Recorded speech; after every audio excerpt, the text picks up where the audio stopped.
Welcome, this is the first episode from my new channel, Nerd.World Films. My other channel, Nerd.World, is a bit more of a general channel. I wanted to do something that's a bit more focused, so this channel is going to mostly focus on movies, which aren't something I really touch on my other channel. I'm going to mostly focus on sci-fi and horror, because those are my favourite genres and it's my channel, so that's what I'm going to do. I will touch on some other films at some point, it's just for now I'm going to stick to those. This is a list of things that I thought you might not know about Leprechaun. The Leprechaun movie franchise started in 1993, starring Warwick Davis. It's a low budget horror. It's interesting, I thought it was something good to start with. It's not the best film ever made, but it's funny. It's in the so bad it's good category. So let's begin. The film is basically about a leprechaun wanting to get his gold back. This man called Dan O'Grady steals 100 gold coins from the leprechaun at the beginning of the movie. Then the leprechaun comes after him to retrieve his gold, first killing his wife, but then getting itself trapped in a box, and O'Grady puts a 4-leaf clover on top of the box because apparently that's a way to contain a leprechaun. He then dies of a heart attack and the leprechaun is trapped in the box for 10 years. Upon which time, that's when we cut to when the film is actually set 10 years later in 1993, so far in the future. The film is about a family moving into the house, and you've got the father, the daughter, who's a bit of a spoiled kid, played by Jennifer Aniston in her feature film debut, I might add, and this dude that basically looks like a life-size Chucky doll. Really creepy. And obviously they release the leprechaun, and from there hijinks ensue, where the leprechaun's trying to recover his gold and starts just killing people left, right and centre, with one of the most memorable being killing some dude with a pogo stick, which shouldn't be funny but is. Number 1. The director and the cast. The film was directed by Mark Jones. His other credits include the animated series James Bond Jr., Police Academy, the animated series. He'd also done some episodes of the A-Team. He is also credited as the writer of the film and has stated that he was inspired to write the movie after seeing a commercial for Lucky Charms. The film was produced by Trimark Pictures and was filmed on the same lot as Little House on the Prairie and The Waltons, which I can kind of see when you watch it, because it's obviously a farmhouse, but it's kind of funny to think that probably one of those hills down there where all the little kids were running and playing. Well, possibly over in the background there's a, leprechaun slaughtering people left, right and centre. Where's John Boy when you need him?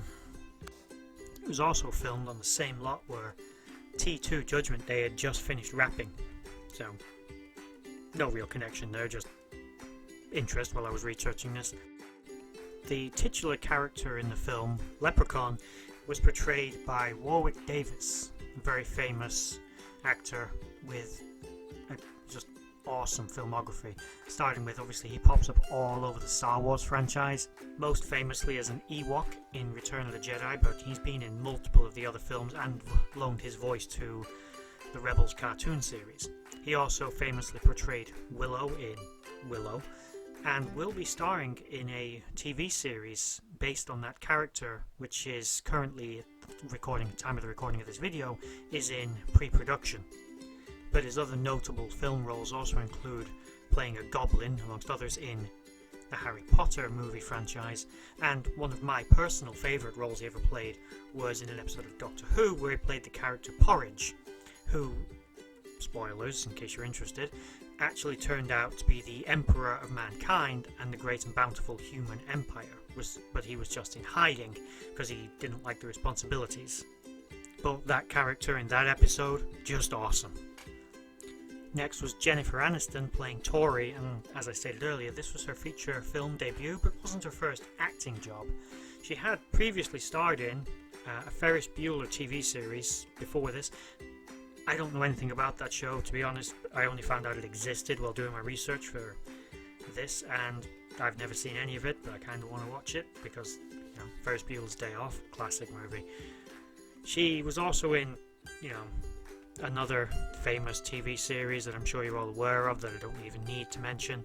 Other than that, she's done a few decent films like Derailed, Bruce Almighty, and has gone on to be one of the most famous hairstyles in the world and one of the most highly paid actresses and, I suppose, well-respected women in the industry of our generation. Well done her. Not bad for starting off in a Leprechaun movie. Next, and I'm sorry if I mispronounce this name, Ken Oland plays Nathan. He didn't really go on to any major stardom after this, but did work steadily for the next 20 odd years. He seems to have stopped acting now, with his last role being in 2015. He'd been in a few notable TV shows like Criminal Minds, popping up here and there in odd episodes of various different things. But he, to be honest, isn't a name that I recognise from anything. He was, however, in an early 90s series I remember watching when I was showing my age of early high school, called Renegade, which starred Lorenzo Lamas, which is just 90s cheese at its best. The series was, again, simultaneously great and awful. But he's in a few episodes of that, which I got a little bit of a tickle from learning because I'm currently rewatching it on Amazon, as it's just gone on there as free. Number 2, the soundtrack. Most of the movie's soundtrack was done by two men, Kevin Kinner and Robert J. Walsh. Robert J. Walsh, I don't really know from anything. Looking at his IMDb, his movie credits, I'm not too familiar with him, although he did do Transformers, the original series, and Fraggle Rock, which were about all that I recognise, really. Kevin Kinner, however, seems to have more of a history in the sci-fi and horror genre, as well as in other shows that I really like. For example, CSI Miami and Transformers, Robots in Disguise, which I've not watched, at least a lot of, but seems alright. And Star Wars Rebels and the Clone Wars, Stargate SG-1, Tremors the TV series, as well as Tremors 3, which makes sense because Tremors the series spun off specifically from Tremors 3, and Walker Texas Ranger, amongst many other things. So he's got pretty not terrible filmography behind him of things that he's done. Number 3, the posters. This film has fairly basic posters, kind of cool ones. The early posters that came with the movie are pretty menacing, like the one just all in the darkness with the leprechaun, what looks like, I'm assuming, creeping out of a doorway. Looks pretty cool. But later, because of Jennifer Aniston's success in her career, they plonked her on the cover as well, which is not something they'd done in the earlier movies simply because she wasn't a well-known face at the time, which is a habit certain low-budget movies have in this industry. If they have an actor in them who was, before they were famous, in it, they'll slap them on the cover because it'll try to trick a few people into buying the video or DVD because it's got, ooh, that actor I like. Which, to be fair, Jennifer Aniston is one of the main cast of this movie. She's the main heroine. But I don't know, I think I like the original poster with Warwick Davis in his leprechaun makeup creeping out of a doorway. I think it looks a lot more menacing and a little more intriguing. I also like the VHS cover because it uses the same image. It's only later DVD releases and possibly some later VHS releases that included the updated cover. Number 4, the movie's performance. It did pretty well. It didn't get an overly overwhelming critical response, but I don't know about all of you, but I don't really listen to critics. I don't really care what they have to say. I make my own judgment whether I like a film. And I particularly don't trust sites like Rotten Tomatoes, as they only are really reflective of North America, but I'll stick to North American statistics anyway, just for ease, because they're the easiest ones to find, if nothing else. The film was made on a $1 million budget and made $8.6 million, which anyone's imagination, is still a respectable figure. It's a respectable profit. Even if you make it 2 million with marketing and advertising put on top of that, it's still made a few million profit. It's nothing to turn your nose up at. It was enough anyway for the film to spawn multiple sequels and a reboot, which I have yet to watch the reboot, but at some point I will, and I'll probably do a video on it because it looks alright. Warwick Davis would return for several of these sequels all the way up to Leprechaun 5 in the Hood. The film would also sell 100,000 copies on VHS in North America, which again would just add to that profit, plus God knows how many DVD sales have been done since, because I know I've got it on DVD, plus all the sequels.